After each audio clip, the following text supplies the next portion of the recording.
नहीं है तो कैसे मान लिया जाए कि आपने कह दिया मनुष्य, अच्छी बात। हम तो कहे मनुष्य नहीं, तुम देवता हो, तुम परमात्मा हो। अभी मनुष्य इसलिए कह रहे हो कि मानवों के समूह में रहते हो, और जब आत्म स्वरूप का बोध हो जाता है और पहचान लेते हो कि मैं कौन हूं, हु एम आई, तो फिर तुम ही बोलते हो अहम ब्रह्मास्मि, मैं ही ब्रह्म हूं,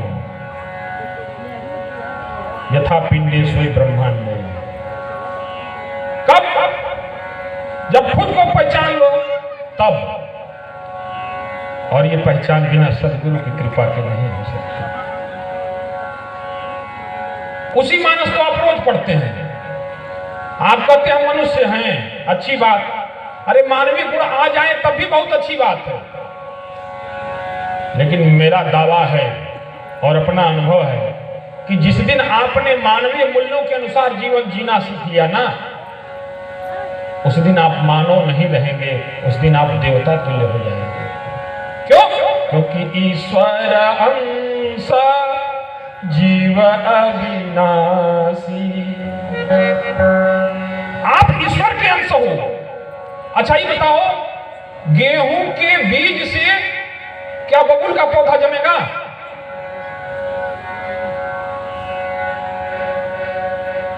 और आम के बीज से क्या नीम का पौधा उगेगा? हो तो जब ईश्वर के बीज हो, ईश्वर की संतान हो,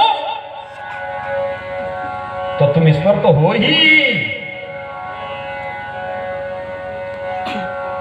ईश्वर तो तुम ऑलरेडी हो, किसी के सर्टिफिकेट की जरूरत नहीं। लेकिन ईश्वरत्व तो भूल गए हो। क्यों? उससे बिछड़ जो गए हो, उससे बिछड़ जो गए हो, इसलिए भूल गए हो। तो फिर मिलोगे कैसे? कौन मिलाएगा? जब तक टुकड़ों में बटे रहोगे और टुकड़ों पर पलते रहोगे, टुकड़ों के लिए जीते रहोगे, तब तक तो तुम्हारे टुकड़े होते ही रहेंगे।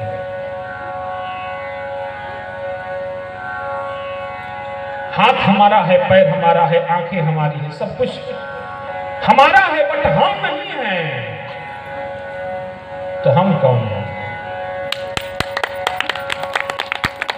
हम हैं कौन? ये सब कुछ हमसे है। लेकिन अब मैं पूछा जाओ कि आप कहां हैं, तो आप हाथ उठाते, ये आपका हाथ है, और आपकी हाजिरी हाथ उठाने से ही बन जाती है, क्योंकि ऐसा ही समाज है।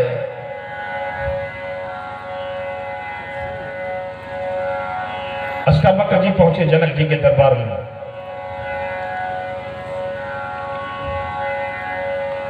तो जनक जी बहुत अभिभूत हुए। संवाद हुआ। अष्टावक्र जी 8 जगह से टेढ़े मेढ़े थे। जैसा कि नाम है, वक्र मतलब टेढ़ा, अष्टा मतलब 8 जगह से।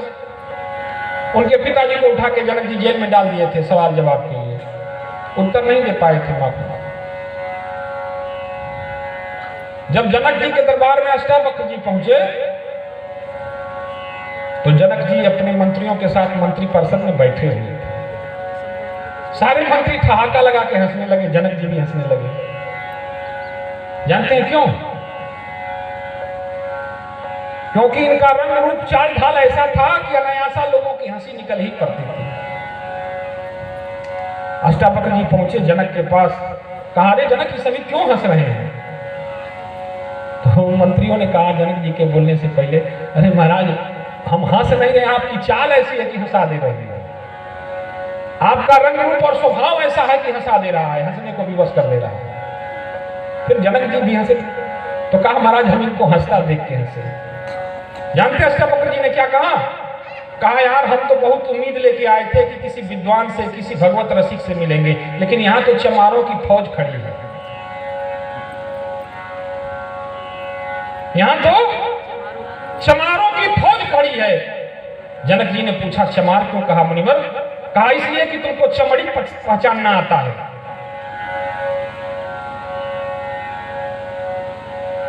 तुम गोरा काला देखते हो, बड़ा छोटा देखते हो, रूप और रंग देखते हो, लेकिन ये सौंदर्य जिससे है वो तुमको नहीं दिखता, और जब वो नहीं दिखता तो चमड़ी का काम करने वाला चमारहीन कहा जाता है। हो जनक,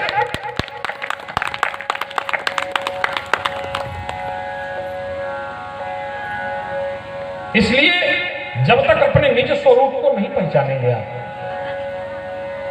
तब तक पोथी पढ़ी पढ़ी जगमुआ, पंडित भया न कोई, और ढाई आखर प्रेम का पढ़े सो पंडित।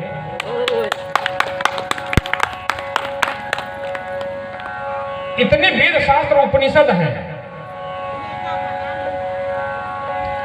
अच्छा बताओ, इसको पढ़ने से क्या आपका भला होगा?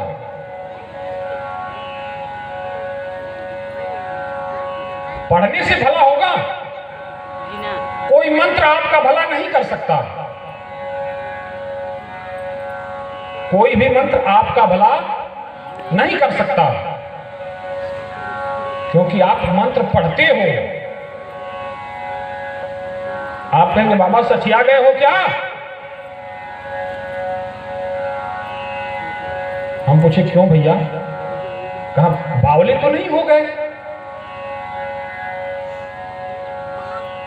वेदों में इतनी ऋचाएं हैं, इतने मंत्र हैं, इतने सूक्त हैं। हमने कहा हाँ हैं, नारायण हैं। तो फिर कहा ये हैं क्यों? पढ़ने के लिए ही तो हैं। तो हम कहेंगे ना, पढ़ने के लिए नहीं है, जीवन में उतारने के लिए है। पढ़ने से तुम्हारा भला नहीं हो सकता, मंत्र रटने से तुम्हारा भला नहीं हो सकता। मंत्र जो कह रहा है उसको जीवन में उतारो, जब उतरेगा तब भला होगा। बिना मंत्र को जीवन में उतारे, उसके भाव को समझे बिना तुम्हारा भला परमात्मा भी नहीं कर सकता, क्योंकि यह कर्म क्षेत्र है। कर्मण्येवाधिकारस्ते मा फलेषु कदाचन। यहां तुमको तुम्हारे कर्म का फल मिलेगा। तुम्हारा अपना भला तुम स्वयं कर सकते हो। राम कृष्ण परमहंस तुम स्वयं बन सकते हो, खुदा तुम स्वयं बन सकते हो, लेकिन उसके लिए खुद में स्थित होना होगा। खुद में आ, खुदा बन जा। मोको कहां ढूंढे रे बंदे, मैं तो तेरे पास हूं, ना मथुरा में, ना गोकुल में, ना काशी कैलाश में। या घट भीतर बाग बगी